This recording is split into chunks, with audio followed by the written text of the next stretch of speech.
This is Sneha. Welcome back to the channel. Hope you all are doing good. तो आज के video के अंदर हम लोग करने वाले हमारी इंडियन इकोनॉमिक डेवलपमेंट का अगेन एक न्यू चैप्टर का नाम है रूरल डेवलपमेंट। अगेन ये एक वन शॉट वीडियो है। एक वीडियो के अंदर हम लोग ये पूरा चैप्टर कंप्लीट करेंगे काफी डिटेल के अंदर। तो शुरू करते हैं हम लोग हमारा चैप्टर। देखो, सबसे पहले तो बात करेंगे कि रूरल डेवलपमेंट होता क्या है, फिर बात करेंगे कि हमें इस चैप्टर में पढ़ना क्या है। तो रूरल डेवलपमेंट क्या है, तो देखो दो वर्ड्स हैं यहाँ पर। एक वर्ड है रूरल और एक वर्ड है डेवलपमेंट। रूरल आप सब जानते हो, अर्बन एरियाज क्या होते हैं, रूरल एरियाज क्या होते हैं, आप सबको पता है।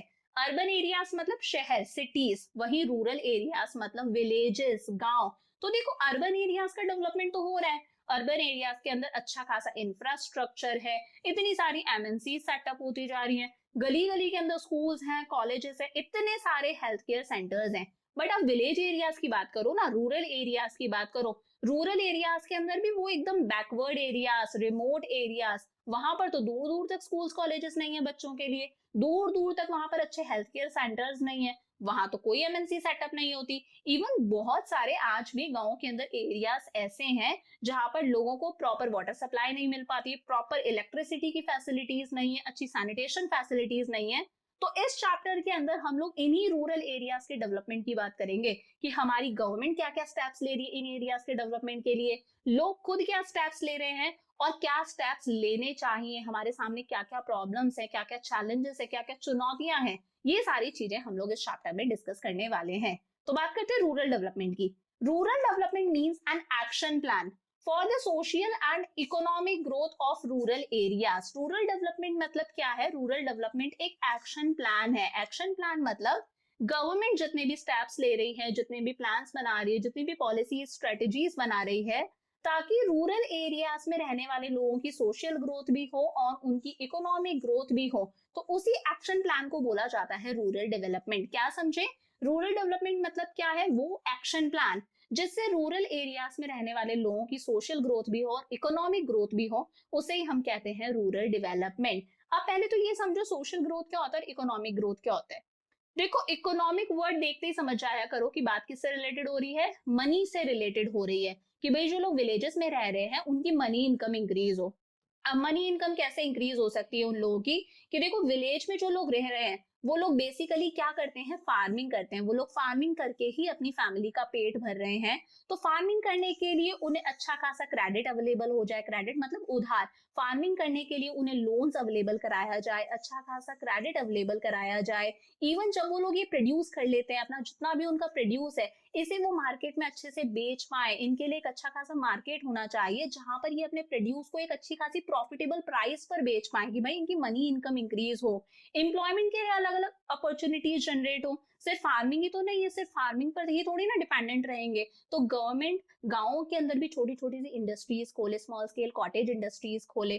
फॉर एग्जाम्पल अचार बनाने से रिलेटेड, चटाई वगैरह बनाने से रिलेटेड, माचिस बनाने से रिलेटेड, पॉट वगैरह, हैंडीक्राफ्ट से रिलेटेड इंडस्ट्रीज खोले ताकि वहां पर ये लोग काम कर सके, इन्हें वहां पर एम्प्लॉयमेंट मिले। तो इकोनॉमिक ग्रोथ मतलब फाइनेंशियली ये लोग इंडिपेंडेंट हो, कर्जे में ना रहे, इनकी मनी इनकम इंक्रीज हो। वहीं सोशल ग्रोथ का मतलब क्या होता है, सोशल डेवलपमेंट क्या होता है कि भाई गांव के अंदर भी स्कूल्स खुले, हॉस्पिटल्स खुले, अलग अलग तरह के कॉलेजेस खुले, ताकि यहाँ पर रहने वाले लोगों को भी नॉलेज मिल सके, ये लोग भी एक्सपीरियंस्ड हो, इनका भी थोड़ा दुनिया को देखने का नजरिया बदले, एस्पिरेशंस हो, एक प्रोग्रेसिव एटीट्यूड हो, यार कुछ तो करना है लाइफ के अंदर, कुछ प्रोडक्टिव करना है। तो यही रूरल डेवलपमेंट है, वो एक्शन प्लान, वो सारी स्ट्रेटेजीज, वो सारे स्टेप्स जो हमारी गवर्नमेंट ले रही है ताकि रूरल एरियाज में रहने वाले लोगों की सोशल ग्रोथ भी हो और उनकी इकोनॉमिक ग्रोथ भी हो, उन्हीं एक्शन प्लान्स को बोला जाता है rural development. I hope meaning clear है। It is the process of improving the quality of life, social and economic conditions of the people living in rural areas. ये वही प्रोसेस है जिसके थ्रू लोगों की क्वालिटी ऑफ लाइफ इंप्रूव हो, लोगों की सोशल कंडीशंस और इकोनॉमिक कंडीशंस इंप्रूव हो। More than two-thirds of the country's people are dependent on agriculture for their livelihood। ध्यान से समझना, हमारी कंट्री के अंदर आज भी 2/3 लोग ऐसे हैं जो अपनी फैमिली का पेट भरने के लिए कौन से सेक्टर पे डिपेंडेंट है, एग्रीकल्चर सेक्टर पे डिपेंडेंट है। 2/3 मतलब क्या होता है, 2/3 मतलब मान लो 66% हमारी पॉपुलेशन ऐसी है जो आज भी एग्रीकल्चर पे डिपेंडेंट है अपनी फैमिली का पेट भरने के लिए। And 1/3 of rural India is still below the poverty line. और जब हम रूरल इंडिया की बात करें, जब हम विलेजेस की बात करें, तो विलेजेस के अंदर 1/3 मतलब 33% लोग ऐसे हैं जो आज भी बिलो पॉवर्टी लाइन है। बच्चे, बिलो पॉवर्टी लाइन मतलब ये वो लोग हैं जो अपनी लाइफ की बेसिक रिक्वायरमेंट्स को भी पूरा नहीं कर सकते। बेसिक रिक्वायरमेंट्स आप सब जानते हो, रोटी, कपड़ा, मकान, फूड, क्लोथिंग, शेल्टर। तो ये वो लोग हैं जो अपनी लाइफ की बेसिक रिक्वायरमेंट्स को भी पूरा नहीं कर सकते। So there is a great need to take actions for the development of rural areas to improve the economy। इसीलिए बहुत ज्यादा जरूरी है कि कुछ स्टेप्स लिए जाएं, कुछ एक्शंस लिए जाएं, ताकि रूरल एरियाज का डेवलपमेंट हो सके, ताकि हमारी ओवरऑल इकोनॉमी, जो हमारा इंडिया है, वो ग्रो कर सके, हमारी कंट्री की ग्रोथ हो सके। तो समझ में आया रूरल डेवलपमेंट है क्या और हमें रूरल डेवलपमेंट की क्यों आवश्यकता है, क्यों जरूरत है। अब देखो, इस चैप्टर के अंदर हम लोग क्या बात करेंगे।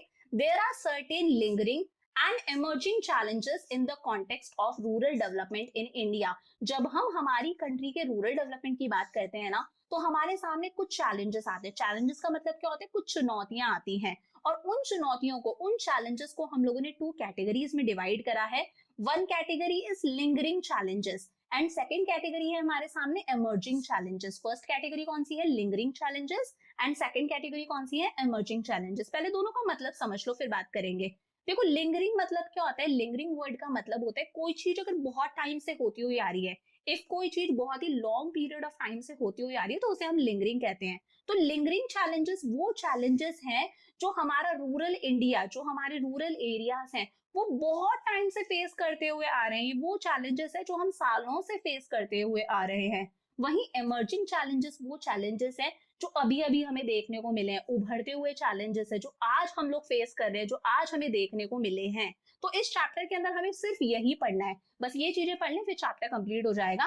कि हमारे सामने कुछ चैलेंजेस है, हमारे सामने मतलब हमारे रूरल डेवलपमेंट के रास्ते में, रूरल एरियाज में जो लोग रह रहे हैं, उनके सामने कुछ चैलेंजेस है, कुछ चुनौतियां हैं। उन चैलेंजेस को हम लोगों ने 2 कैटेगरीज में डिवाइड करा। फर्स्ट कैटेगरी मतलब लिंगरिंग चैलेंजेस, वो चैलेंजेस जो हम लोग सालों से फेस करते हुए आ रहे हैं। और सेकंड है इमर्जिंग चैलेंजेस, वो चैलेंजेस जो आज हम लोग देख रहे हैं, जो आज हमारे सामने है। अब देखो, जो लिंगरिंग चैलेंजेस है ये 2 टाइप्स के हैं। कौन कौन से, one is rural credit, one is rural credit and second is rural marketing. मेरे साथ साथ में लर्न कर लो, ये सारी चीजें हम लोग डिटेल में डिस्कस करेंगे और बस चैप्टर कंप्लीट हो जाएगा। लिंगरिंग चैलेंजेस 2 तरह के, कौन कौन से, rural credit and rural marketing. और दूसरा है इमर्जिंग चैलेंजेस। इमर्जिंग चैलेंजेस में फर्स्ट है हमारे पास में exploring options of sustainable development other than farming. देखो, कब तक गांव में रहने वाले लोग सिर्फ फार्मिंग पर ही डिपेंडेंट रहेंगे। तो फार्मिंग के अलावा भी बहुत सारे ऑप्शंस हैं।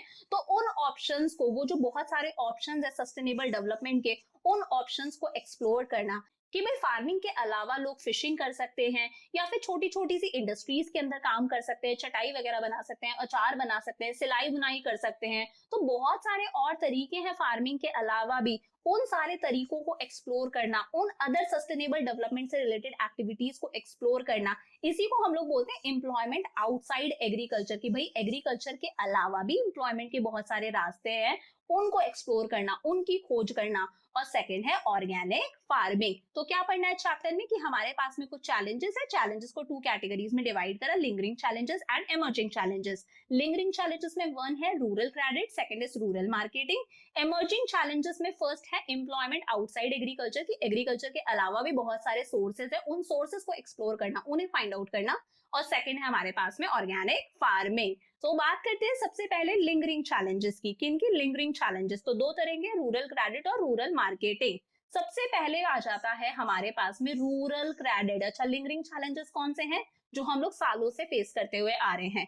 देखो, क्रेडिट का मतलब होता है उधार, और उधार को ही हम लोग क्या कहते हैं, loan. Rural credit means credit for farming. Rural credit का मतलब है फार्मिंग करने के लिए क्रेडिट। यार, फार्मर को फार्मिंग करने के लिए भी पैसे की जरूरत पड़ती है, उसे क्रेडिट की जरूरत होती है। और यही क्रेडिट क्या है, लाइफ लाइन है फार्मिंग एक्टिविटी का। जो गांव के अंदर लोग फार्मिंग करते हैं, उनकी फार्मिंग के लिए ये क्रेडिट क्या है, ये उधार क्या है, उनकी लाइफ लाइन है। रीजन क्या है, most farming families in India are small and marginalised holders producing just enough for subsistence. Reason ये है कि हमारी कंट्री के अंदर जो मोस्टली फार्मर्स है, वो कैसे फार्मर्स हैं, स्मॉल और मार्जिनलाइज्ड फार्मर्स हैं। छोटे फार्मर्स हैं यार, ऐसे फार्मर्स हैं जिनके पास में खुद के लैंड तक नहीं है, वो बड़े बड़े पैसे वाले लोगों के लैंड पर काम करते हैं, या फिर ये वो फार्मर्स है जिनके पास में छोटे छोटे से लैंड है, टुकड़ों के अंदर लैंड है, तो बेचारे गरीब फार्मर्स हैं ये सिर्फ इतना ही प्रोड्यूस कर पाते हैं that is enough for subsistence, की बस ये अपना पेट भर ले, इतना प्रोड्यूस नहीं करते कि खुद का पेट भी भर ले और जाके मार्केट के अंदर अच्छे से उसे सेल करके पैसा भी कमा ले। ये सिर्फ इतना ही प्रोड्यूस कर पाते हैं कि घर लाके जो इन्होंने जो भी पल्सेस, जो भी व्हीट बाजरा जो भी इन्होंने बनाया है, जो भी उगाया है, इससे अपनी फैमिली का पेट भर लेते हैं। They rarely generate surplus for further investment, इनके पास में इतना सरप्लस ही नहीं बचता कि उसे फर्दर इन्वेस्ट कर सकें। देयरफॉर दे नीड क्रेडिट, तो इन्हें अपना जीवन चलाने के लिए क्रेडिट की रिक्वायरमेंट फील होती है। Second reason is the gestation period between sowing and harvesting of seeds is too long. ये ध्यान से समझना, फार्मर ने बीज बोए तो वो तो क्या था, सोइंग। अब फार्मर की जब फसल बनके तैयार होएगी तो अब वो उसे क्या करेगा, हार्वेस्ट करेगा, यानी कि कट करेगा। तो सोइंग से लेके हार्वेस्टिंग तक का ये जो टाइम पीरियड होता है, इस टाइम पीरियड को बोलते हैं गेस्टेशन पीरियड। और ये गेस्टेशन पीरियड बहुत लंबा होता है, कई क्रॉप्स के लिए 4 महीने का होता है, कई के लिए 6 महीने का होता है, कई के लिए 8 महीने तक का ये पीरियड होता है। इस पीरियड में फार्मर को जब पैसे की जरूरत है, तब फार्मर पैसा क्यों हाथ से लाए, क्योंकि सारा पैसा तो उसने बीज खरीदने में लगा दिए, फिर फर्टिलाइजर्स खरीदे, इंसेक्टिसाइड्स खरीदे, पेस्टिसाइड्स खरीदे। अब बीच में जब इसे पैसे की जरूरत पड़ेगी, मान लो फैमिली के अंदर कोई इमरजेंसी है, कोई शादी वगैरह करनी है, बच्चों की एजुकेशन है, तब ये पैसा कहाँ से लाएगा। इसलिए भी इन फार्मर्स को क्रेडिट की रिक्वायरमेंट फील होती है। तो इस चैप्टर के अंदर हम लोग सबसे पहले बात किसकी कर रहे हैं, रूरल क्रेडिट।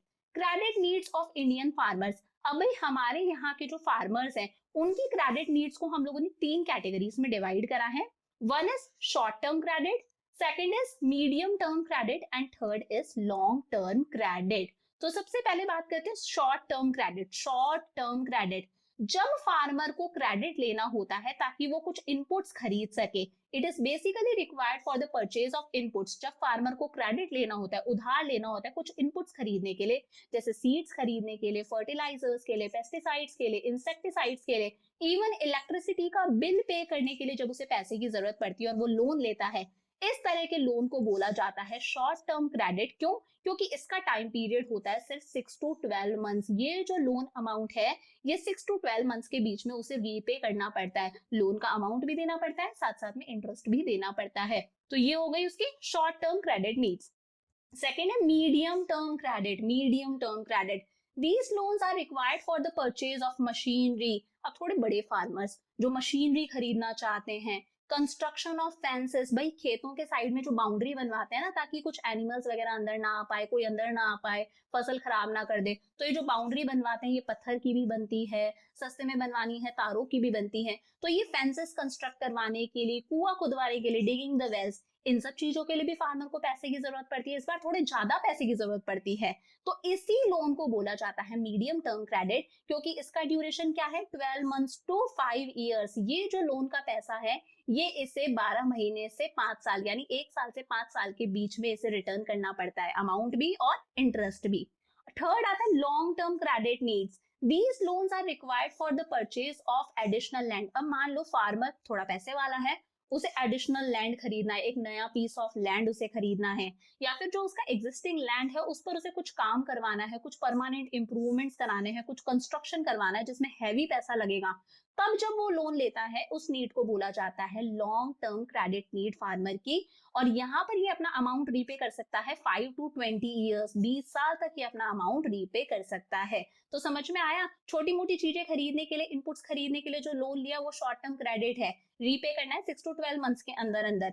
जब मशीनरी खरीदनी है, फेंसिंग कंस्ट्रक्ट करवानी है, कुआं खुदवाना है, तब जब लोन लेता है उसे कहते हैं मीडियम टर्म क्रेडिट, रिटर्न करना है 12 मंथ से 5 ईयर्स के बीच में। बट जब हैवी इन्वेस्टमेंट चाहिए, बहुत पैसे की जरूरत है, एडिशनल लैंड खरीदना है, कुछ कंस्ट्रक्शन करवाना है, तब जब लोन लेता है तो वो लोन का अमाउंट रीपे कर सकता है 5 to 20 ईयर्स के बीच में, और इस क्रेडिट को बोला जाता है long term credit. I hope यहाँ तक समझ में आया। अब एक छोटा सा टॉपिक और है, अगर हम बोलें प्रोडक्टिव क्रेडिट और अनप्रोडक्टिव क्रेडिट, तो जब फार्मर क्रेडिट लेता है, जब फार्मर लोन लेता है प्रोडक्शन एक्टिविटी के लिए, काम करने के लिए, खेती बाड़ी करने के लिए, उस क्रेडिट, उस लोन को बोलते हैं हम लोग प्रोडक्टिव क्रेडिट। वहीं अगर फार्मर ने लोन लिया अपने बच्चों की पढ़ाई के लिए, घर में कोई शादी है, शादी में पैसा खर्च करना है, कोई सेरेमनी आ गई, आपको पता है गाँव के अंदर शादी ब्याह बेबीज वगैरह होते हैं, तब फंक्शंस करे जाते हैं, बहुत पैसा खर्च करते हैं, तो इन चीजों के लिए जब लोन लिया जाता है तब उस लोन को बोलते हैं अनप्रोडक्टिव क्रेडिट, क्योंकि ये कंजम्पशन एक्टिविटी के लिए, यहाँ पर फार्मर कोई चीज प्रोड्यूस नहीं कर रहा है, ये अपने खुद के खर्चे के लिए वो लोन लेता है,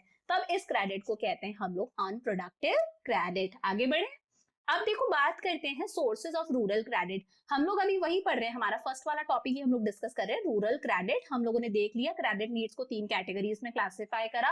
अब ये क्रेडिट आता कहां से है, इस रूरल क्रेडिट के सोर्सेस कौन कौन से हैं, सोर्सेस मतलब ये क्रेडिट कहां से अवेलेबल हो रहा है। तो इन सोर्सेस को 2 कैटेगरीज में डिवाइड करा है, बहुत इंपॉर्टेंट टॉपिक है।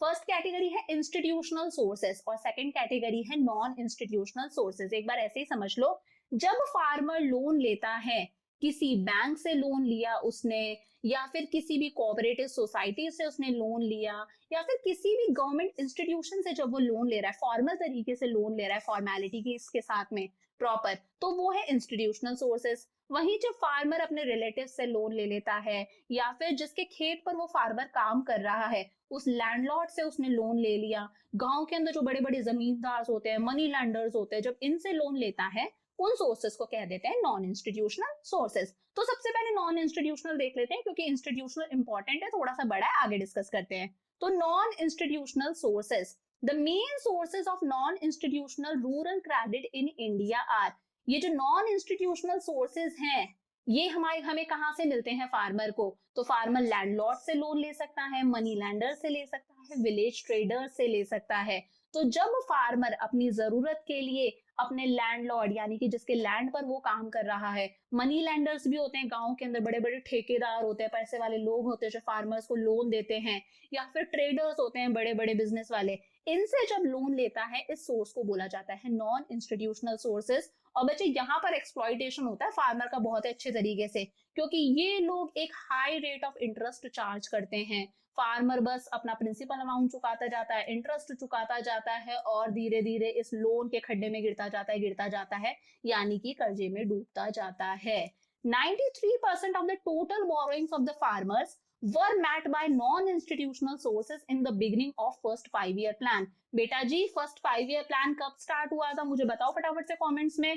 फर्स्ट 5-year प्लान हमारा स्टार्ट हुआ था 1951 के अंदर। तो जब फर्स्ट 5-year प्लान स्टार्ट हुआ था, यानी इंडिपेंडेंस के बाद की बात है, 1951 के अंदर, तब जितना भी फार्मर्स लोन लेते थे, तो 93% जो वो लोन लेते थे ना, जितना भी लोन ले रहे थे उसका 93% वो कहां से लेते थे, नॉन इंस्टीट्यूशनल सोर्सेज से, क्योंकि तब इतने बैंक्स वगैरह नहीं थे, तब इतने इंस्टीट्यूशनल सोर्सेज थे ही नहीं, तो वही अपने लैंडलॉर्ड्स, मनी लैंडर्स, इनसे वो लोन लेते थे।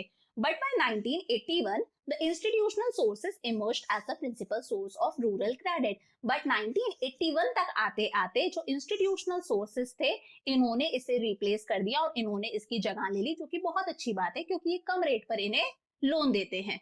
सेकंड बात करते हैं इंस्टीट्यूशनल सोर्सेस की। नॉन इंस्टीट्यूशनल समझ में आ गया।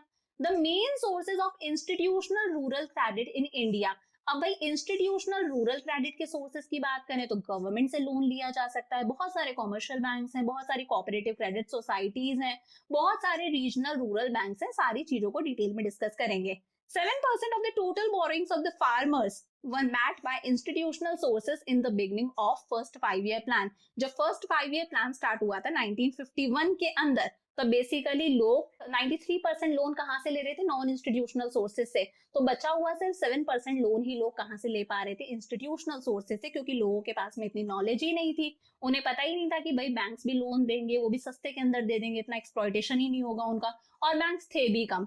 But presently their share has increase to over 66%। But आज इंस्टीट्यूशनल सोर्सेज का शेयर बढ़ता जा रहा है, ज्यादातर फार्मर इंस्टीट्यूशनल सोर्सेज से ही लोन लेते हैं, और इनका शेयर 66% से भी ज्यादा है। अब देखो सबसे इंपॉर्टेंट टॉपिक स्टार्ट हो रहा है, ये जो इंस्टीट्यूशनल सोर्सेज हैं, तो इन सोर्सेज की हम लोग बात करेंगे, एजेंसीज की बात करेंगे कि वो कौन कौन सी एजेंसीज हैं जो फार्मर्स को इंस्टीट्यूशनल रूरल क्रेडिट अवेलेबल करवाती हैं। Important institutional agencies offering rural credit in India are, number 1 आती है कोऑपरेटिव क्रेडिट सोसाइटीज। क्या? Cooperative credit societies. पहले अच्छे से समझ लो, देखो ये एक बंदा है, इंपॉर्टेंट है बच्चा, एग्जाम में पूछा जाता है कोऑपरेटिव क्रेडिट सोसाइटीज, बहुत इंपॉर्टेंट एग्जाम के पॉइंट ऑफ व्यू से। ये एक बंदा है, इसको लोन की जरूरत है, ये गया बैंक के पास में। कहाँ गया? बैंक के पास में। बैंक में जाके बोलता है भाई मुझे लोन चाहिए। बैंक कहता है भाई हम तो दे देंगे लोन, क्यों नहीं देंगे, लोन दे देंगे। बट लोन दे देंगे, बट बदले में आपको हमें क्या देनी पड़ेगी? कोलैटरल सिक्योरिटी देनी पड़ेगी। अच्छा मैम ये कोलेटरल सिक्योरिटी क्या होता है? तो भाई जब बैंक किसी बंदे को लोन देता है, एक बड़े अमाउंट का लोन देता है, तो उस बंदे से उसकी एक प्रॉपर्टी यानी कि उसका एक एसेट अपने पास में गिरवी रखवा लेता है, ताकि कल को अगर ये बंदा लोन रीपे ना कर पाए या कहीं फरार हो जाए, तो बैंक इस कोलेटरल सिक्योरिटी को बेच के अपना पैसा रिकवर कर लेगा। अभी इस बंदे के पास तो कोलेटरल सिक्योरिटी नहीं है। इन दैट केस, इस सिनेरियो में क्या हुआ? कोऑपरेटिव क्रेडिट सोसाइटीज का जन्म हुआ। किसका जन्म हुआ?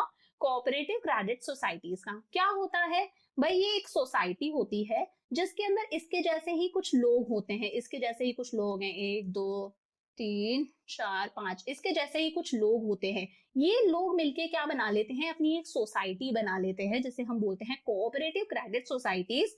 और ये लोग क्या करते हैं? फंड इकट्ठा करते हैं। फंड कहाँ से इकट्ठा करते हैं? ये बंदा भी कुछ एडिशन करेगा, ये भी कुछ देगा, ये भी कुछ देगा, ये भी कुछ देगा, ये भी कुछ देगा। ये सब लोग मिलके कुछ ना कुछ अमाउंट इस डिब्बे में, समझ लो एक गुल्लक है, इस गुल्लक में डालते जाते हैं।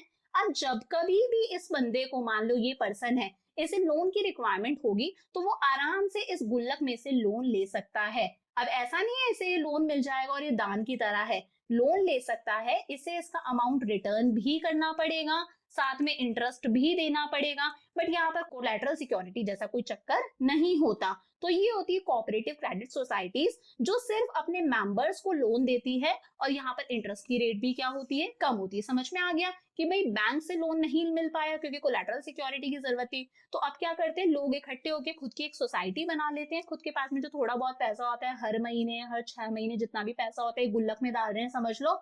अब जब भी इन लोगों में से किसी को पैसे की जरूरत होती है, वो इस फंड में से पैसा निकाल सकते हैं। टाइम पर रीपे भी करना पड़ेगा, इंटरेस्ट भी देना पड़ेगा, बट इंटरेस्ट की रेट कम होगी, कोलैटरल सिक्योरिटी यहाँ पर नहीं देनी पड़ेगी। प्लस ये जो कोऑपरेटिव सोसाइटी है, ये सिर्फ अपने मेंबर्स को ही इस फंड में से पैसा लेने देती है, ये अपने मेंबर्स को ही लोन देती है, आउटसाइडर्स को ये लोन नहीं देती। तो समझ में आ गया कोऑपरेटिव क्रेडिट सोसाइटीज क्या है?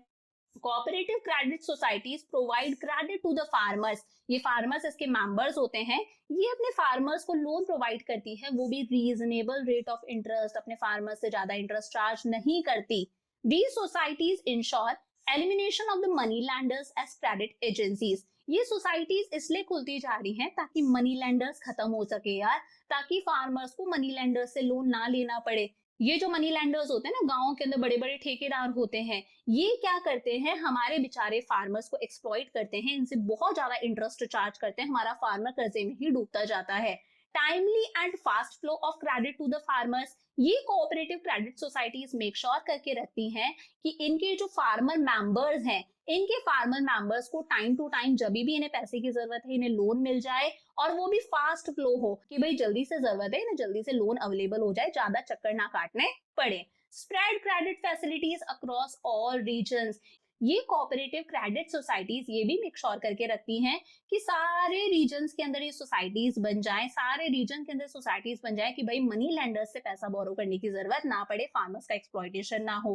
Providing credit to areas covered by special programmes of development, अगर गवर्नमेंट ने कुछ स्पेशल प्रोग्राम्स बनवाए हैं डेवलपमेंट के, कि भाई फीमेल्स को लोन दिया जाए इजीली, फार्मिंग के लिए इजीली लोन दिया जाए, अगर लोगों को कुछ स्टार्टअप्स करने हैं, खुद की कोई छोटी मोटी दुकान खोलनी है, खुद की कोई फैक्ट्री खोलनी है, तो ये क्या है? कुछ स्पेशल प्रोग्राम्स है, इन प्रोग्राम्स के लिए भी इजीली ये कोऑपरेटिव क्रेडिट सोसाइटीज क्या करती हैं? लोन प्रोवाइड करती हैं। तो फर्स्ट सोर्स समझ में आया, कोऑपरेटिव क्रेडिट सोसाइटीज। सेकेंड है state bank of India and other commercial banks. State bank of India सब जानते हो आप लोग, एसबीआई, और कमर्शियल बैंक्स और भी बहुत सारे बैंक्स हो गए, पीएनबी हो गया, एचडीएफसी हो गया, आईसीआईसीआई हो गया, बहुत सारे बैंक्स हैं।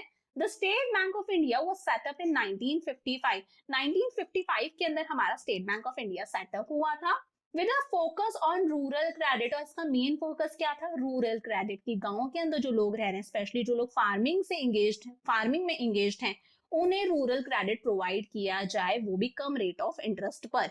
The nationalisation of some banks took place in 1969। अच्छा, अगेन एक इंपॉर्टेंट बात, देखो 1969 के अंदर, ईयर 1969 के अंदर हमारे 14 बड़े बड़े बैंक्स थे, 14 बड़े बड़े बैंक्स थे, उन बैंक्स का नेशनलाइजेशन हुआ। अब बोलोगे मैम नेशनलाइजेशन क्या होता है? तो देखो ये 14 बड़े बड़े बैंक्स थे हमारे, इंदिरा गांधी जी ने क्या कहा, इन्होंने 1969 के अंदर इन बैंक्स को नेशनलाइज कर दिया, यानी कि इन बैंक्स को खरीद लिया, सरकार ने इन बैंक्स को खरीद लिया।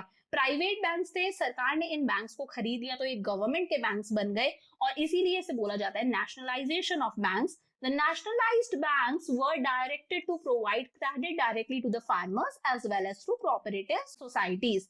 अब इन nationalized banks को बोला गया कि भाई आपका काम क्या है, इन्हें डायरेक्शन दी गई कि आपका काम है फार्मर्स को लोन प्रोवाइड करना, चाहे आप डायरेक्टली फार्मर्स को लोन प्रोवाइड करो, चाहे आप अपने लोन का amount in cooperative credit societies को दे दो, फिर ये कोऑपरेटिव क्रेडिट सोसाइटीज अपने मेंबर्स में लोन डिस्ट्रीब्यूट कर देगी। तो समझ में आया, स्टेट बैंक ऑफ इंडिया का भी अच्छा खासा रोल था, अदर कॉमर्शियल बैंक्स का भी अच्छा खासा रोल था। हमारी सरकार ने एक स्टेप लिया कि इन बैंक्स को नेशनलाइज करा जाए ताकि ये लोग फार्मर्स के वेलफेयर के लिए काम कर सके।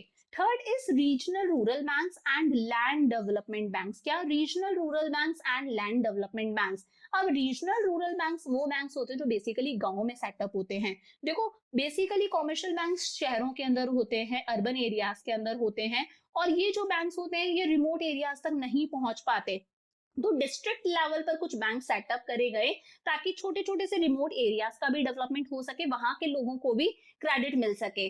RRBs यानी कि regional rural banks and land development banks were set up to provide credit in the remote rural areas and backward district. RRB और लैंड डेवलपमेंट बैंक्स भी सेटअप करे गए ताकि रिमोट एरियाज के अंदर जो लोग रह रहे हैं उन्हें इजीली लोन प्रोवाइड करा जाए, ताकि बैकवर्ड डिस्ट्रिक्ट्स को लोन अवेलेबल हो। जो काम कमर्शियल बैंक्स नहीं कर पा रहे, जिन रिमोट एरियाज तक हमारे कमर्शियल बैंक्स हम लोग सेटअप नहीं कर पा रहे, उन जगह पर क्या सेटअप करो, रीजनल रूरल बैंक्स यानी कि ग्रामीण banks. These banks operate at district level. ये जो बैंक्स होते हैं ये सिर्फ डिस्ट्रिक्ट लेवल पर ऑपरेट करते हैं।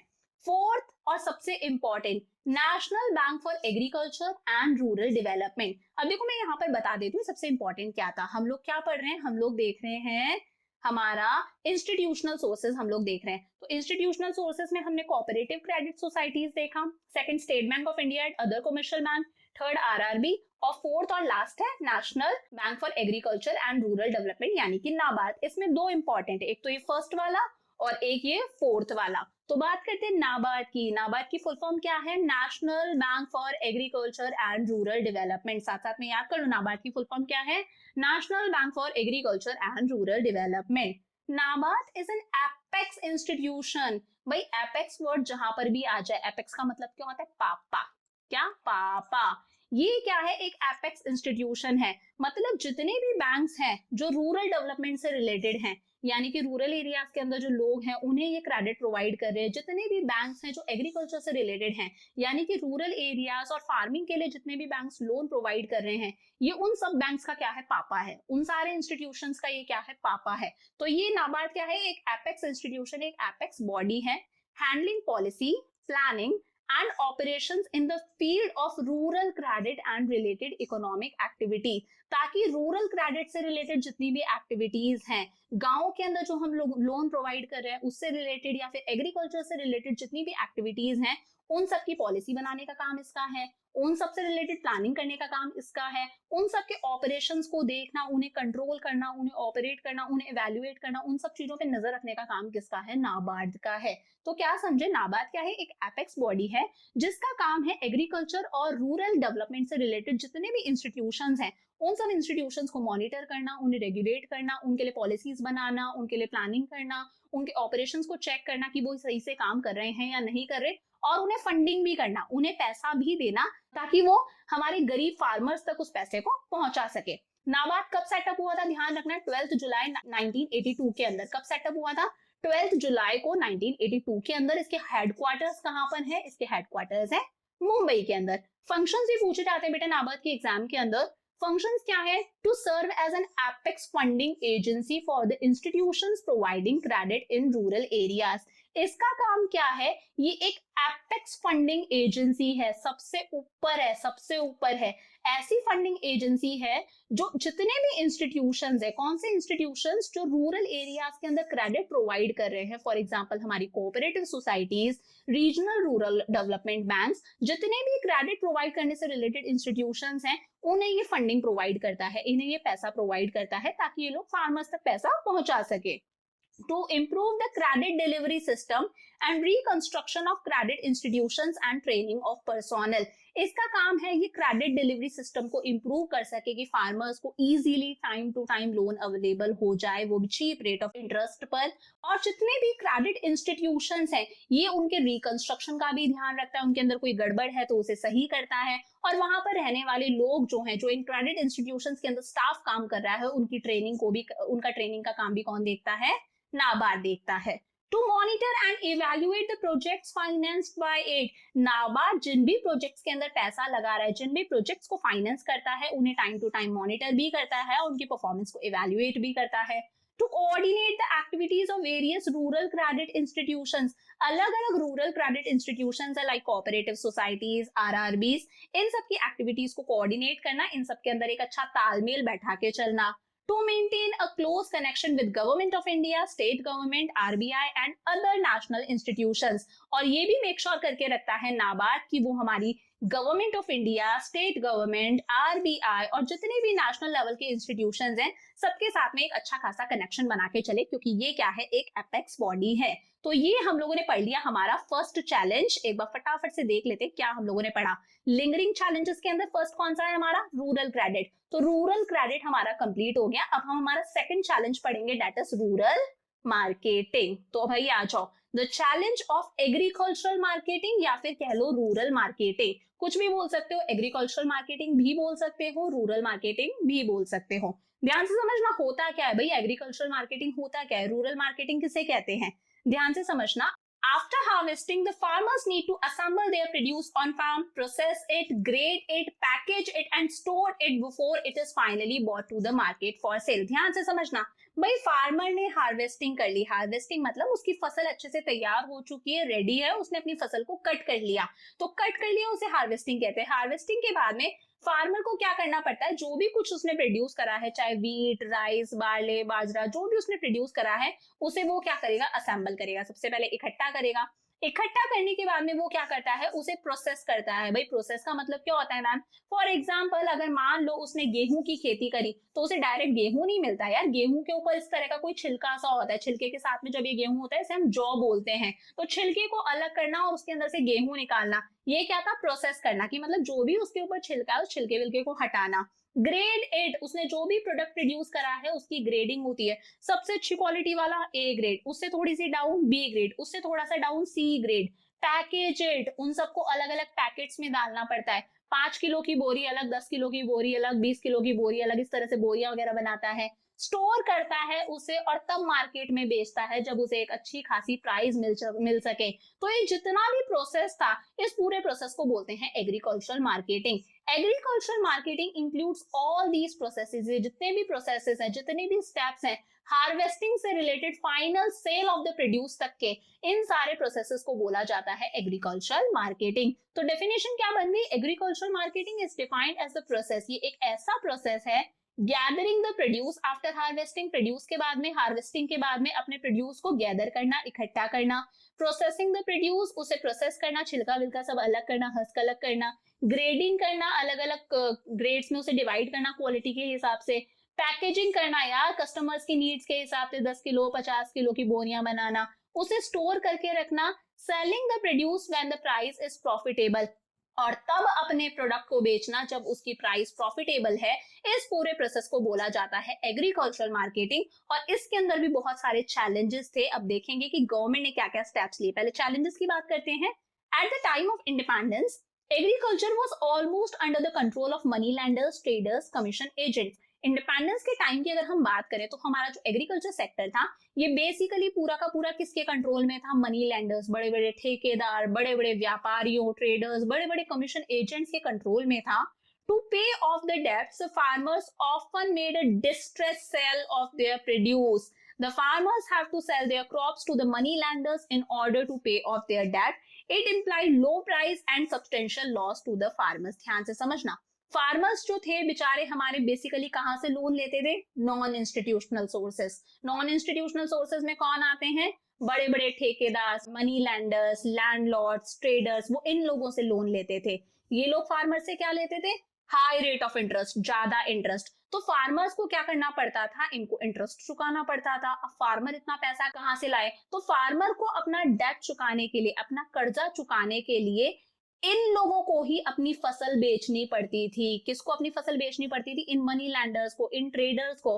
और इसी को बोला जाता है डिस्ट्रेस सेल, कि फार्मर अपने प्रोडक्ट को अपने पास नहीं रख पा रहा मार्केट में सेल करने के लिए, इसकी इतनी उसकी होल्डिंग कैपेसिटी नहीं है। अपना कर्जा चुकाने के लिए फार्मर को ये सारी चीजें, अपना जो भी उसने प्रोड्यूस करा है, किसे बेचना पड़ता था? मनी लैंडर्स वगैरह को बेचना पड़ता था। The farmers have to sell their crops to the money lenders ताकि वो अपना कर्जा चुका सके, और वो भी बहुत ही ज्यादा कम प्राइस पर। और इसी की वजह से फार्मर्स को बहुत ज्यादा लॉस होता है। बहुत सारे हमारे फार्मर्स सुसाइड भी अटेम्प्ट करते थे। तो ये क्या थे? कुछ चैलेंजेस थे कि बेचारा फार्मर अपने प्रोडक्ट को एक अच्छी प्राइस के अंदर मार्केट में सेल नहीं कर पा रहा। तो इसके लिए हमारी सरकार ने क्या क्या स्टेप्स लिए? Measures initiated by the government to improve marketing system. हमारे इसी एग्रीकल्चर प्रोड्यूस की मार्केटिंग सिस्टम को इंप्रूव करने के लिए हमारी सरकार ने क्या क्या स्टेप्स लिए?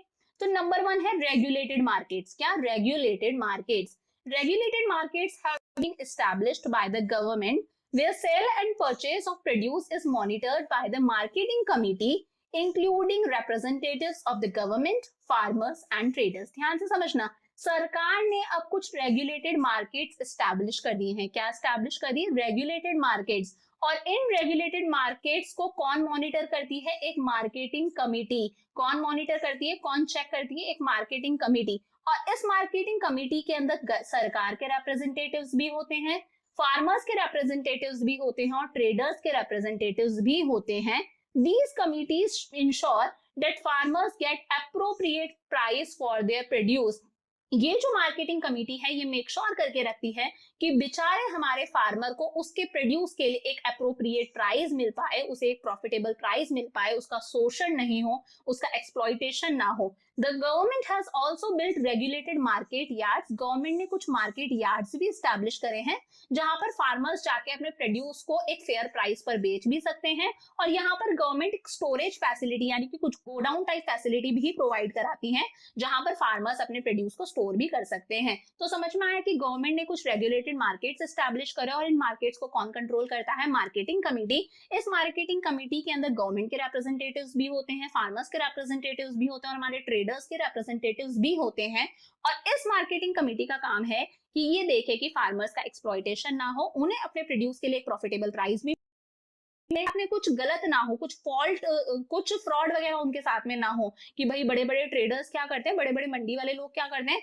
फॉल्स वेइंग मशीन्स ले जाते हैं, ऐसी मशीन्स ले जाते हैं जो वजन ही गलत तोलते हैं। तो इस तरह की कुछ गलत प्रैक्टिसेस उनके साथ में ना हो, ये मेक श्योर करना किसका काम है? मार्केटिंग कमिटी का। सेकंड आ जाता है कोऑपरेटिव एग्रीकल्चरल मार्केटिंग सोसाइटीज। क्या? Cooperative agricultural marketing society. ये कोऑपरेटिव वर्ड सुनते ही समझ जाया करो कि वो ग्रुप बन चुका है, सोसाइटी बन चुकी है। तो भाई ये एक सोसाइटी है जहां पर कुछ फार्मर्स इकट्ठे होते हैं। ये कुछ फार्मर्स हैं, ये इकट्ठे होते हैं, और ये इकट्ठे होके इन्होंने क्या बना लिया? अपनी एक सोसाइटी, अपना एक ग्रुप बना लिया, और ये इकट्ठे होके एक यूनियन के साथ में अपने प्रोडक्ट को मार्केट में सेल करेंगे, ताकि ये मार्केट में आसानी से बार्गेनिंग कर सके, भाई मोल भाव कर सके, अपने प्रोडक्ट को एक अच्छी प्राइस पर बेच सकें, इनका शोषण ना हो, इनका एक्सप्लॉइटेशन ना हो, क्योंकि अब ये लोग क्या कर रहे हैं? इकट्ठे काम कर रहे हैं। Government is encouraging formation of cooperative agriculture marketing societies. हमारी गवर्नमेंट भी कोऑपरेटिव एग्रीकल्चर मार्केटिंग सोसाइटीज को एनकरेज कर रही है। As member of these societies, farmers find themselves better bargainers in the market. अगर फार्मर इन मार्केटिंग सोसाइटी का member है तो वो अपने प्रोडक्ट को एक अच्छे प्राइस पर बेच सकता है, अपने प्रोडक्ट के लिए अच्छे से बार्गेनिंग कर सकता है, getting better price through collective sale. Collectively अगर मिलकर बेचेंगे, एक यूनियन के साथ में बेचेंगे तो डर नहीं लगेगा, एक कॉन्फिडेंस आएगा, अच्छे से बार्गेनिंग करके अपने प्रोडक्ट को एक प्रॉफिटेबल प्राइस पर ये बेचते हैं। Provision of warehousing facility. देखो वेयर हाउसेज आप सब जानते हो, गोडाउन्स वगैरह जहां पर हम लोग अपना प्रोडक्ट स्टोर करके रख सकते हैं। Government is offering warehousing facility to the farmers. हमारी जो सरकार है वो फार्मर्स को वेयर हाउसिंग फैसिलिटी भी दे रही है ताकि हमारे फार्मर्स अपने प्रोड्यूस को वहां पर स्टोर करके रख सकें। उनका जो प्रोड्यूस है वो बारिश वगैरह की वजह से खराब ना हो, इंसेक्ट्स ना लगे, उन पर अच्छे से स्टोर कर सकें और तब अपने प्रोडक्ट को बेचे जब वाकई में प्राइस क्या है, प्रॉफिटेबल है। कई बार क्या होता है, फार्मर्स के पास में स्टोरिंग फैसिलिटी नहीं होती, इसलिए सस्ते में उन्हें अपने प्रोड्यूस को बेचना पड़ता है। तो इन वेयर हाउसिंग फैसिलिटीज की हेल्प से फार्मर्स एक अच्छे प्राइस पर अपने प्रोडक्ट को बेच सकते हैं when the price is good. For the subsidized transport, railways are offering subsidized transport facility to the farmers to bring their produce to urban areas. हमारी गवर्नमेंट ये भी मेक श्योर करके रख रही है कि भाई रेलवेज के थ्रू एक कम प्राइस पर, सब्सिडाइज्ड प्राइस पर फार्मर्स रेलवेज के थ्रू अपने प्रोडक्ट को रूरल एरियाज तक से अर्बन एरियाज में ला सकें और अर्बन एरियाज में लाके अपने प्रोडक्ट को एक अच्छी प्राइस पर सेल कर सकें। Fifth is dissemination of information. क्या डिसएमिनेशन ऑफ इंफॉर्मेशन?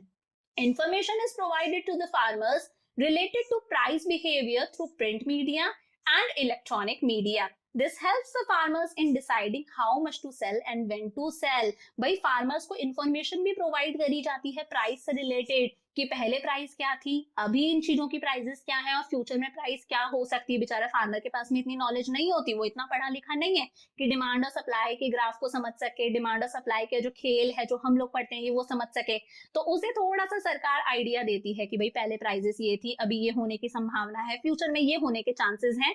तो ये सारी फैसिलिटी, ये इंफॉर्मेशन प्रोवाइड करी जाती है प्रिंट मीडिया के थ्रू, इलेक्ट्रॉनिक मीडिया के थ्रू, टीवी वगैरह पे, रेडियो पर, न्यूज़पेपर्स के अंदर। इन सब की हेल्प से भी फार्मर थोड़ा सा ध्यान रखता है कि उसको अपने प्रोडक्ट को कब बेचना है, कितने प्राइस पर बेचना है। तो ये क्या है, कुछ फैसिलिटीज हैं। और सिक्स्थ है, सबसे इंपॉर्टेंट है बेटा, सिक्स्थ है एमएसपी पॉलिसी। क्या? एमएसपी पॉलिसी सबसे इंपॉर्टेंट है, अच्छे से याद रखना। एमएसपी की फुल फॉर्म है मिनिमम सपोर्ट पॉलिसी। क्या? Minimum support policy. पहले ऐसे ही समझा देती हूँ। सरकार अपने फार्मर्स को बोलती है कि भाई फार्मर्स तुम फ्री हो, अपने प्रोडक्ट को तुम लोग मार्केट में जितनी प्राइस पर चाहे उतनी प्राइस पर सेल कर दो, तुम लोग फ्री हो। बट इन केस अगर तुम्हारे पास में कुछ रह जाता है, तुम अगर अपना प्रोड्यूस मार्केट में नहीं बेच पाते, जितना बनाया था उसमें से अगर आधा बेच दिया, आधा बच गया, थोड़ा बहुत जो बच जाता है, तो हम सरकार तुमसे वो तुम्हारा जो प्रोडक्ट है वो परचेज कर लेंगे, वो भी एक पहले से डिसाइड करी हुई प्राइस पर। और इस प्राइस को बोला जाता है मिनिमम सपोर्ट पॉलिसी। समझ में आया? मिनिमम सपोर्ट पॉलिसी क्या है? एक अश्योरेंस है जो फार्मर्स को दी जा रही है। It is an assurance to the farmers that their produce would be purchased by the government at the specified price। कि भाई आपने जो प्रोड्यूस करा है वो हम लोग आपसे खरीद लेंगे एक स्पेसिफाइड प्राइस पर। ये प्राइस थोड़ी सी लो होती है, थोड़ी सी कम प्राइस होती है। The farmers are free to sell their produce at a price higher than MSP in the market। Farmers free हैं कि वो इस MSP, इस प्राइस से ज्यादा प्राइस पर, जितनी भी मन करे उतनी प्राइस पर अपने प्रोडक्ट को मार्केट में बेच सकते हैं। But if they are not able to sell, but अगर वो नहीं बेच पाए या थोड़ा बहुत रह जाए उनके पास में सरप्लस, तो गवर्नमेंट इसे परचेज कर लेती है। जो भी उन्होंने प्राइस पहले से डिसाइड करी थी, थोड़ी सी लो प्राइस होती है, और इसी प्राइस को हम लोग कहते हैं एमएसपी, यानी कि minimum support price. MSP purchases from the farmers are kept as buffer stock। ये जो गवर्नमेंट MSP परचेज करती है ना फार्मर से, इसे government as a buffer stock maintain करके रखती है। बफर स्टॉक मतलब ये वो स्टॉक होता है जो गवर्नमेंट क्या करती है, पीडीएस के थ्रू डिस्ट्रीब्यूट करती है, पब्लिक डिस्ट्रीब्यूशन सिस्टम के थ्रू डिस्ट्रीब्यूट करती है, या फिर इमरजेंसी के लिए स्टोर करके रखती है। ध्यान से समझना, सरकार जो इनसे खरीदती है कम प्राइस पर, इसे बोला जाता है बफर स्टॉक। इससे सरकार एक बफर स्टॉक मेंटेन करके रखती है। इस बफर स्टॉक को दो तरह से सरकार यूज कर सकती है। या तो इस स्टॉक को सरकार इमरजेंसी के लिए स्टोर करके रखेगी कि कल को कोई नेचुरल हजार्ड्स आ गए, तब इस स्टॉक में से फूड ग्रेन्स निकाले जाते हैं। या फिर सरकार क्या करती है, जो उन्होंने खरीदा है सस्ते में, इसे पब्लिक डिस्ट्रीब्यूशन सिस्टम यानी कि पीडीएस के थ्रू गरीबों तक पहुंचाया जाता है। राशन कार्ड वाली शॉप्स होती है ना, राशन शॉप्स, जहां पर सस्ते में राशन कार्ड की हेल्प से जो लोग बिलो पॉवर्टी लाइन है वो लोग खरीदते हैं, उन शॉप्स तक पहुंचाया जाता है ताकि उन लोगों को सस्ते में ये चीजें मिल सके। तो ये हो गया हमारा कंप्लीट। एक बार देख लो फटाफट से, हम लोगों ने क्या देखा। हम लोगों ने एग्रीकल्चरल रूरल मार्केटिंग कंप्लीट करा। इसे आप एग्रीकल्चरल मार्केटिंग या रूरल मार्केटिंग बोल सकते हो। इसके अंदर हम लोगों ने देखा कि गवर्नमेंट ने क्या क्या स्टेप्स लिए। तो regulated markets, cooperative agricultural marketing societies, provision of warehousing facilities, subsidised transportation, dissemination of information and MSP policy. अब आ जाओ एक नए टॉपिक पर। एक छोटा सा टॉपिक है और इसी से हमारा नेक्स्ट टॉपिक लिंक होगा। एक बार देख लेते हैं हम लोगों ने पढ़ा क्या फटाफट से। क्या पढ़ा हम लोगों ने, देखो चैलेंजेस की बात कर रहे हैं, लिंगरिंग चैलेंजेस हम लोग कर रहे हैं, रूरल क्रेडिट डिटेल में डिस्कस कर लिया और अभी रूरल मार्केटिंग भी हम लोगों ने डिस्कस कर लिया। एक छोटा सा टॉपिक डिस्कस करेंगे, वही टॉपिक हमें हमारे इमर्जिंग चैलेंजेस पर लेकर जाएगा। बात करते हैं agricultural diversification and marketing risk की। क्या? Agricultural diversification and marketing risk. बच्चा अभी जो लिंगरिंग चैलेंजेस था वो हमारा कंप्लीट हो गया, नया टॉपिक है ये, agricultural diversification and marketing risk. Agricultural diversification refers to the reallocation of some of the farm's productive resources into new activities or crops reduces market risk. ध्यान से समझना, agricultural diversification का मतलब है जो भी फार्म प्रोडक्टिव रिसोर्सेज हैं, farm productive resources मतलब फार्मिंग से रिलेटेड जितने भी रिसोर्सेज है, फार्मिंग से रिलेटेड रिसोर्सेज हो गए लैंड, फार्मिंग से रिलेटेड रिसोर्सेज हो गए सॉइल, या फिर जो भी पैसा लगाया जा रहा है, या फिर खुद फार्मर, यार फार्मर खुद इतना एफर्ट लगा रहा है, हमारा फार्मर भी क्या है, एक रिसोर्स ही है। तो उन रिसोर्सेस को किसी दूसरी एक्टिविटीज, कुछ नई एक्टिविटीज या फिर कुछ नई क्रॉप्स के अंदर लगाना, कुछ नई एक्टिविटीज या नई क्रॉप्स के अंदर रीएलोकेट करना, इसे बोला जाता है एग्रीकल्चरल डाइवर्सिफिकेशन। क्या समझे?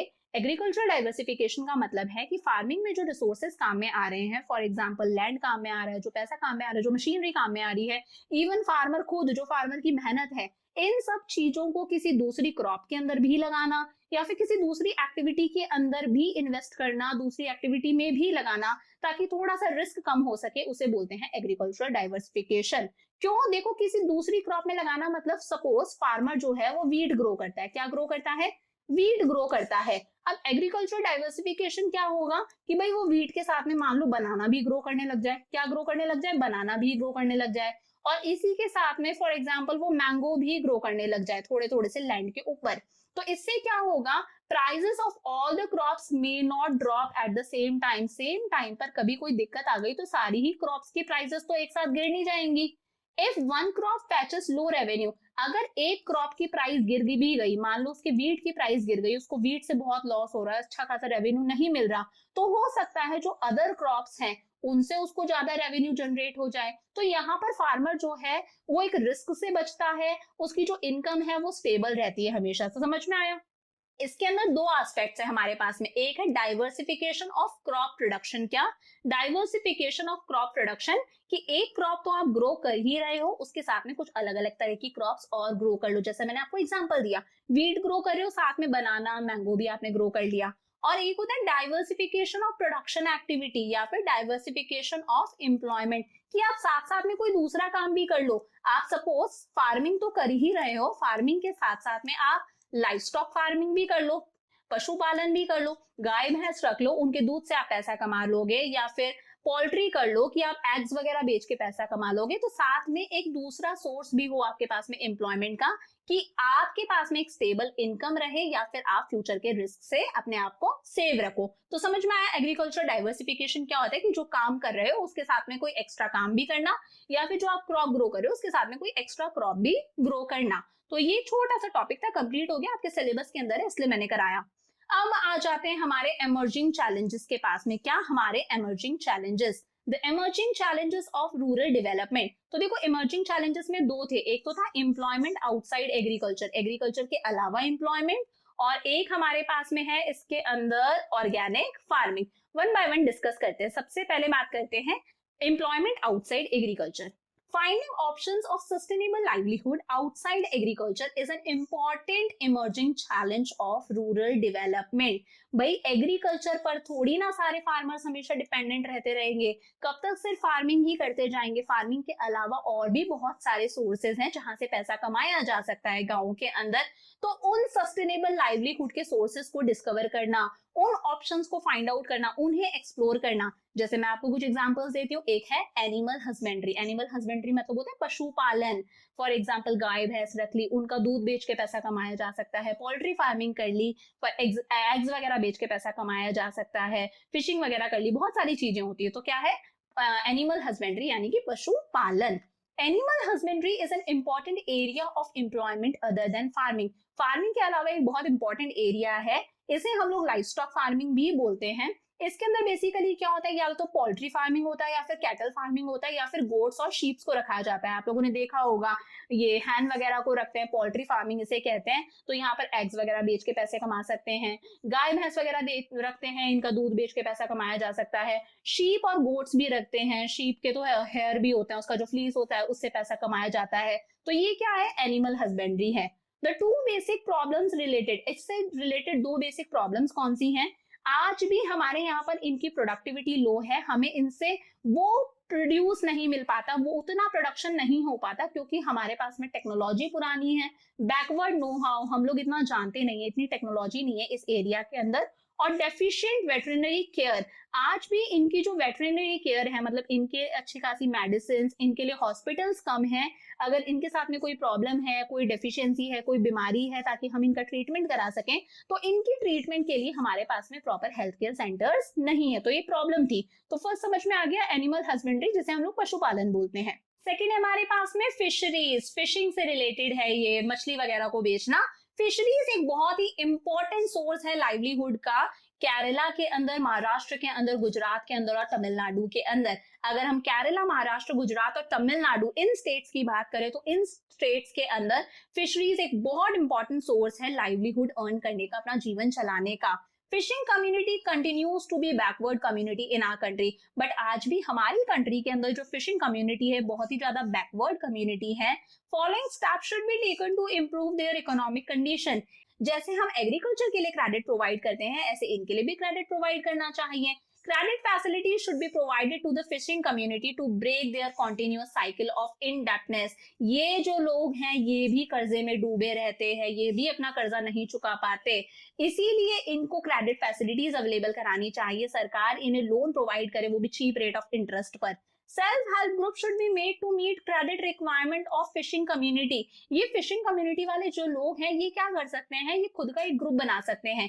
ये जो लोग हैं ये खुद इकट्ठा होके अपनी एक कम्युनिटी बना लें, अपना एक ग्रुप बना लें, थोड़ा बहुत जो पैसा होता है वो एक गुल्लक में ऐड करते जाएं, जब इन्हें पैसे की जरूरत है तब इसी गुल्लक में से ये पैसा निकाल लें, इस पे इन्हें इंटरेस्ट भी देना नहीं पड़ता। इस तरह के ग्रुप्स को बोलते हैं सेल्फ हेल्प ग्रुप, की खुद की हेल्प के लिए इन्होंने एक ग्रुप बना लिया, उसमें पैसा डालो और जब पैसे की जरूरत है पैसा निकाल लो और रिटर्न कर दो time to time. Fishery technology should be upgraded, fishing करने से रिलेटेड जो टेक्नोलॉजी है वो टेक्नोलॉजी भी थोड़ी इंप्रूव होनी चाहिए। तो सेकंड समझ में आया, एक एनिमल हस्बेंड्री हुआ, एक फिशरीज हुआ। थर्ड है हमारे पास में हॉर्टिकल्चर। क्या हॉर्टिकल्चर, देखो हॉर्टिकल्चर क्या है, ये एक तरह से डाइवर्सिफिकेशन ऑफ क्रॉप प्रोडक्शन है। जब हम वेजिटेबल्स ग्रो करते हैं, ध्यान से सुनो ना, यहाँ पर हम पल्सेस की, व्हीट, राइस इनकी बात नहीं कर रहे। जब हम वेजिटेबल्स ग्रो करते हैं, फ्रूट्स ग्रो करते हैं, जब हम ऑर्नामेंटल प्लांट्स ग्रो करते हैं, ऑर्नामेंटल प्लांट्स मतलब वो प्लांट्स जो बेसिकली डेकोरेशन के काम में आते हैं, या फिर जब हम मेडिसिनल प्लांट्स ग्रो करते हैं, या फिर हम लोग कुछ फ्रेग्रेंस से रिलेटेड प्लांट्स ग्रो करते हैं, तो इन सब चीजों को हम लोग बेसिकली फार्मिंग में काउंट नहीं करते, इन्हें हम लोग काउंट करते हैं हॉर्टिकल्चर के अंदर। किसके अंदर, हॉर्टिकल्चर के अंदर। तो ये भी एक डाइवर्सिफिकेशन है यार, अगर कोई फार्मर वीट ग्रो कर रहा है तो वो साथ में कोई दूसरी चीज भी ग्रो कर सकता है, कोई वेजिटेबल ग्रो कर ले, कोई फ्लावर ग्रो कर ले। हॉर्टिकल्चर क्रॉप्स कौन कौन सी होती है, हॉर्टिकल्चर के अंदर फ्रूट्स आ जाते हैं, सारे फ्रूट्स आ गए, इसके अंदर वेजिटेबल्स आती हैं, इसके अंदर फ्लावर्स आते हैं, ऑर्नामेंटल प्लांट्स आते हैं जिनकी हेल्प से डेकोरेशन करी जाती है, इसके अंदर मेडिसिनल प्लांट्स आते हैं जिनकी हेल्प से मशीन मेडिसिन बनाई जाती हैं, इनके अंदर एरोमेटिक प्लांट्स भी आते हैं, ऐसे प्लांट्स होते हैं ना जिनकी फ्रेग्रेंस यूज करी जाती है परफ्यूम्स बनाने के लिए, डीओ बनाने के लिए। तो ये क्या है, हॉर्टिकल्चर है। ये भी फार्मिंग के अलावा फार्मर्स कर सकते हैं ना, फार्मिंग पर ही थोड़ी ना चलता रहेगी पूरी जिंदगी। India is second largest producer of fruits and vegetables in the world. और जो पूरे वर्ल्ड की बात करें ना तो इंडिया सेकंड नंबर पर आता है। इंडिया सेकंड लार्जेस्ट प्रोड्यूसर है फ्रूट्स और वेजिटेबल्स का। फर्स्ट नंबर पे कौन है मैम, फर्स्ट नंबर पे बेटा चाइना है, क्योंकि चाइना की पॉपुलेशन भी सबसे ज्यादा है। We are emerging as a leading producer of mangoes. हम हमारे क्या क्या एक्सपोर्ट करते हैं, मैंगोज एक्सपोर्ट करते हैं, बनानास एक्सपोर्ट करते हैं, कोकोनट्स भी एक्सपोर्ट करते हैं, बहुत ज्यादा प्रोड्यूस करते हैं हम लोग, लीडिंग प्रोड्यूसर है। अभी प्रोड्यूस ज्यादा करते हैं तो एक्सपोर्ट भी करते हैं। हमारे कैशनट्स, काजू और हमारे अलग अलग तरह के स्पाइसेस, हमारे स्पाइसेस तो पूरी दुनिया में फेमस है। हमारे जो स्पाइसेस का टेस्ट है ना, ऐसा पूरी दुनिया के स्पाइसेस के अंदर नहीं है। तो थर्ड हो गया हॉर्टिकल्चर।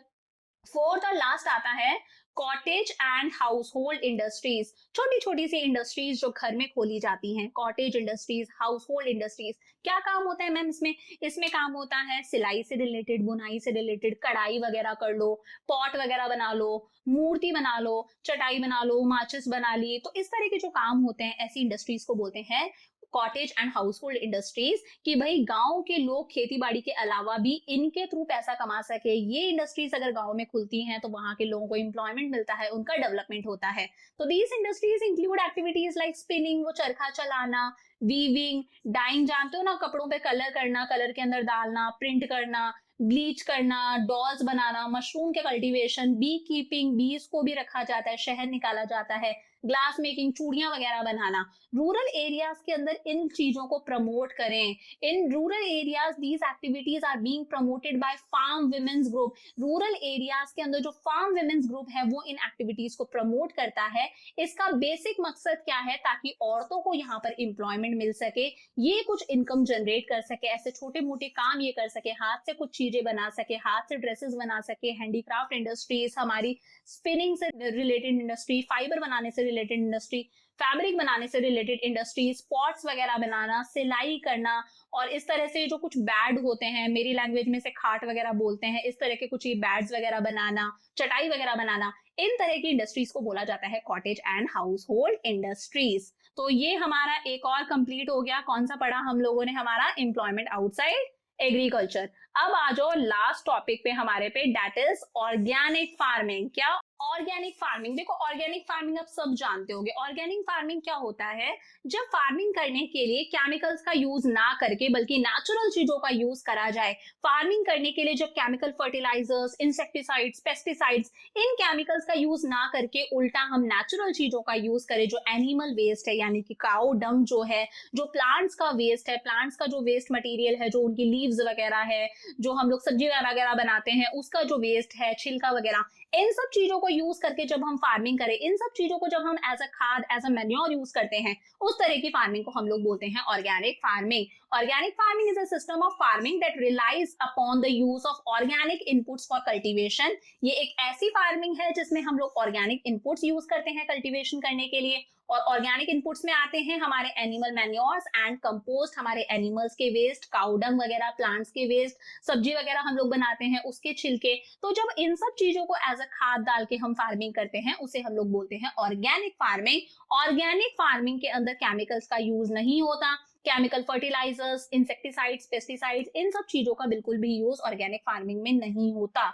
और एक और इंपॉर्टेंट चीज, भाई जब आप केमिकल फर्टिलाइजर्स को यूज करते हो तो आपको बहुत अच्छा रिजल्ट मिलता है। इनिशियली तो आपको बहुत ज्यादा प्रोडक्शन होगा, बहुत प्रोडक्टिविटी इंक्रीज होगी, बट धीरे धीरे ये जो केमिकल्स हैं ये सॉइल को खराब करते जाते हैं और सॉइल की फर्टिलिटी को खत्म करते जाते हैं। फिर धीरे धीरे सॉइल उपजाऊ नहीं रहती। ऐसी सॉइल पर बाद में, सालों बाद में आप कल्टीवेशन नहीं कर सकते। ऐसी सॉइल की फर्टिलिटी खत्म होती जाती है, वो सॉइल कल्टीवेशन के लिए सूटेबल नहीं रहती। तो अगर आपको लॉन्ग पीरियड ऑफ टाइम के लिए अपनी सॉइल को अच्छा रखना है, कि लॉन्ग पीरियड के लिए आपकी सॉइल की फर्टिलिटी बनी रहे, तो ऑर्गेनिक फार्मिंग एक बेस्ट तरीका है। प्लस ये एक इको फ्रेंडली तरीका भी है। अब बात करते हैं एडवांटेजेस क्या है ऑर्गेनिक फार्मिंग के। या तो आप बोल दो एडवांटेजेस ऑफ ऑर्गेनिक फार्मिंग, या फिर आप कह दो why organic farming, organic farming क्यों करें। तो first is discards the use of non renewable resources. क्या?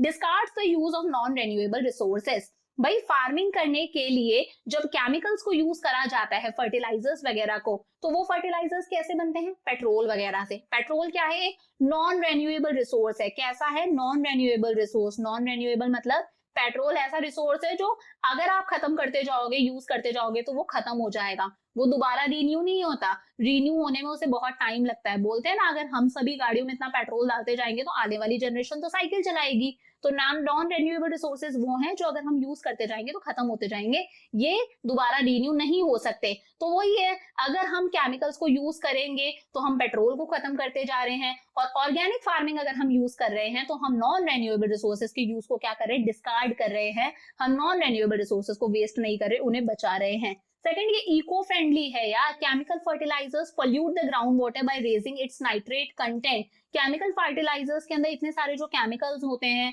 वो लैंड को खराब करते हैं, फिर लैंड से वो धीरे धीरे ग्राउंड वाटर के अंदर जाते हैं और ग्राउंड वाटर के अंदर जाके वो ग्राउंड वाटर का जो नाइट्रेट कंटेंट है, ग्राउंड वाटर के अंदर जो नाइट्रेट है उसके कंटेंट को इंक्रीज कर देते हैं। और ये नाइट्रेट जो है वो हेल्थ हजार्डियस है, ये हमारे एनवायरमेंट को पोल्यूट करता है। तो सही है, ऑर्गेनिक फार्मिंग के अंदर हम लोग जो चीजें डाल रहे हैं वो एनवायरमेंट को नुकसान नहीं करती, एनवायरमेंट फ्रेंडली है।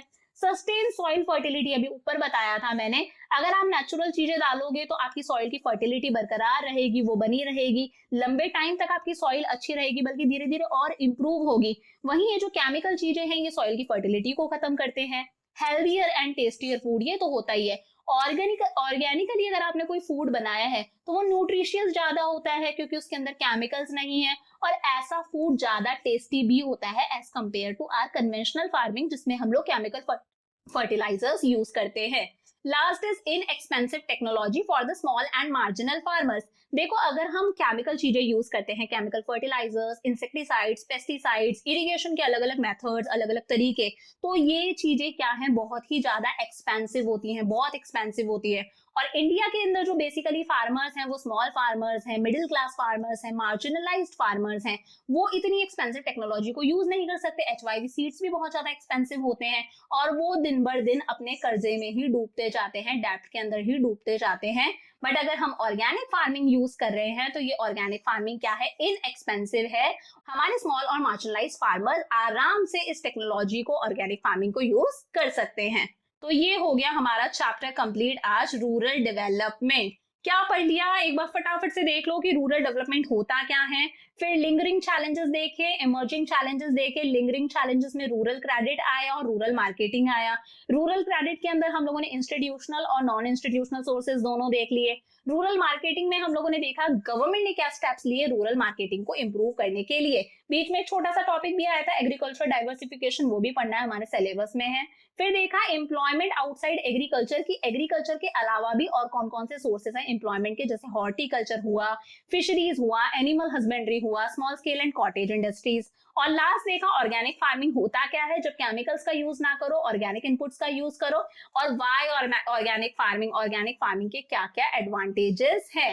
इसी के साथ में रूरल डेवलपमेंट कंप्लीट हो गया। आई होप वीडियो आपको अच्छा लगा, तो इसी तरह से मेरे साथ में पढ़ते जाओ। नेक्स्ट वीडियो के अंदर मिलते हैं, बाय फॉर नाउ।